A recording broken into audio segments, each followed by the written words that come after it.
Isang laban na tumagal po ng maraming taon ang tagisan ni XRP at ni Ethereum para sa pangalawang pwesto sa mundo ng crypto.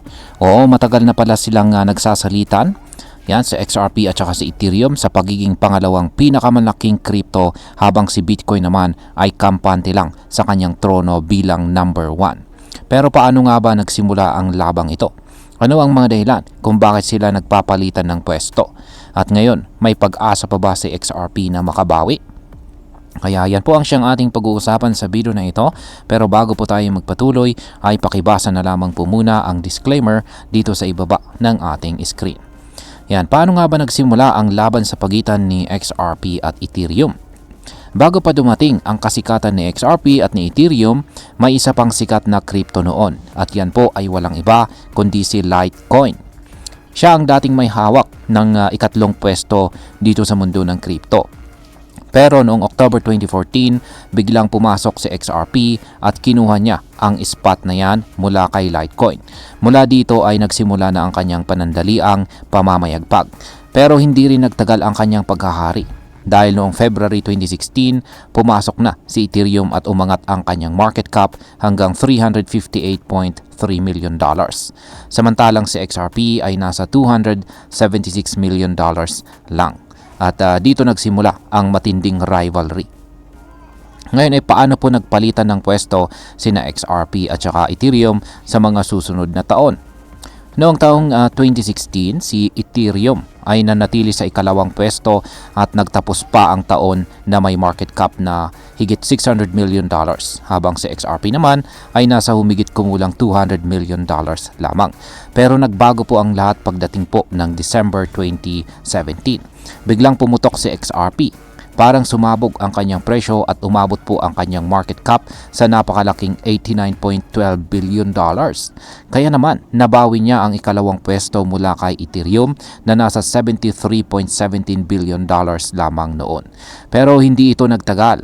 Noong sumunod na taon, 2018, pareho silang nagkakapalitan ng pwesto.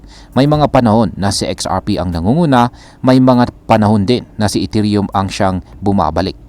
Pero pagdating po ng December 2018, si XRP ang nagtapos bilang panalo na may $15.07 billion, habang si Ethereum ay nasa $14.56 billion lamang. Ayan.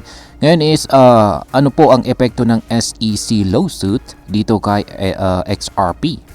Ito na ang turning point. Noong December 2020 ay nag-file po ng kaso ang SEC laban kay Ripple, ang kumpanyang nasa likod ni XRP. Ayon po sa SEC, isa umanong unregistered security itong si XRP. Dahil dito ay bumagsak si XRP. Nawalan siya ng momentum at tuluyan po siyang nahulog sa rangko. Pagdating po ng February 2021, si XRP ay bumaba pa hanggang sa ikapitong pwesto sa listahan ng pinakamalalaking crypto. Samantala, si Ethereum ay naging mas matatag at patuloy na pinapanatili ang kanyang dominance bilang pangalawa sa ilalim ni Bitcoin. Ngayon is nakabawi ba itong si XRP pagkatapos ng ilang taon? Matapos po ang ilang taon ng pagbagsak ay sinubukan ni XRP na makabawi.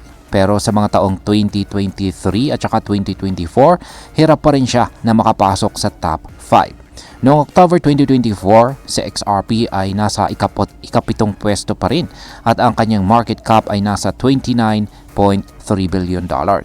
Malayo po ito sa market cap ni Ethereum na halos $301.7 billion. Pero nagkaroon po ng pag-asa. Noong November 2024, pagkatapos po ng eleksyon o halalan sa Amerika, biglang umangat muli si XRP. At noong December 8, 2024, nakabalik po siya sa ikatlong pwesto na may $148.98 billion na market cap. Pero kahit ganun po kalaki ang kanyang market cap, mas malaki pa rin ang kay Ethereum na nasa $482 billion. Ngayon is malapit na bang maabutan muli ni XRP itong si Ethereum? Ngayong taong 2025, nagkaroon po ng malawakang pagbaba sa crypto market. Pero sa gitna ng mga pag-urong nito, si XRP ay tila mas matatag at mas resilient po siya kaysa sa ibang mga crypto. Ngayon ang market cap po ni XRP ay nasa $138 billion. Samantalang si Ethereum naman ay nasa $307 billion. Ibig sabihin ay may gap pa sila na $169 billion. Pero hindi imposible. Ayon sa mga analyst, kung aangat po ang presyo ni XRP hanggang $5.24, kaya nitong abutin at saka lampasan pa itong si Ethereum. Pero kailangan niya ng 122% na pag-angat mula sa kanyang kasalukuyang presyo na nasa $2.36. At dahil papalapit na ang final na decision sa kaso laban sa kanya, maraming naniniwala na kung magpapatuloy ang momentum ng XRP, posible po niyang mabawi muli ang ikatlong pwesto. Ngayon ay pag-usapan na po natin ang maaring maging epekto nito para sa atin bilang mga Pinoy crypto traders at investors ni XRP. Yan, para sa atin bilang mga Pinoy na active sa crypto trading or investing, mahalaga po na sinusubaybayan natin ang mga ganitong development. Ang laban po sa pagitan ni XRP at ni Ethereum ay hindi lang simpleng agawan ng pwesto. Isa po itong indikasyon ng market sentiment, regulatory risk at saka kumpiyansa ng mga investors or investor confidence.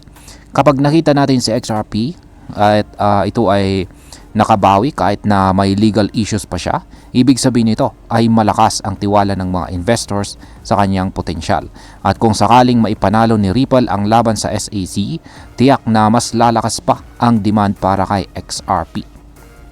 Magandang oportunidad ito para sa mga Pinoy na gustong pumasok habang mababa pa ang presyo, basta't may tamang pag-aaral at saka risk management. Tandaan natin, hindi po sapat ang hype.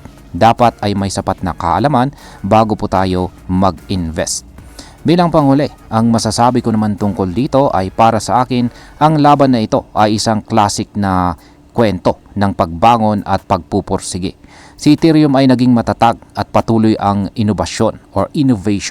Pero si XRP ay hindi po basta-basta bumigay kahit na may malalaking balakid sa legal na aspeto. Kung tutuusin, pareho po silang may kanya-kanyang lakas. Si Ethereum ay kilala sa kanyang smart contract capabilities at saka decentralized applications. Samantalang si XRP naman ay nakatuon sa cross-border payments at saka mabilis na transaction. Pero sa dulo, ang mananalo po sa laban na ito ay hindi lang ang may pinakamalaking market cap, kundi ang may pinakamalaking impact sa tunay na buhay ng mga tao. Kaya kung ako po sa inyo, obserbahan po nating mabuti ang galaw ng dalawang crypto na ito.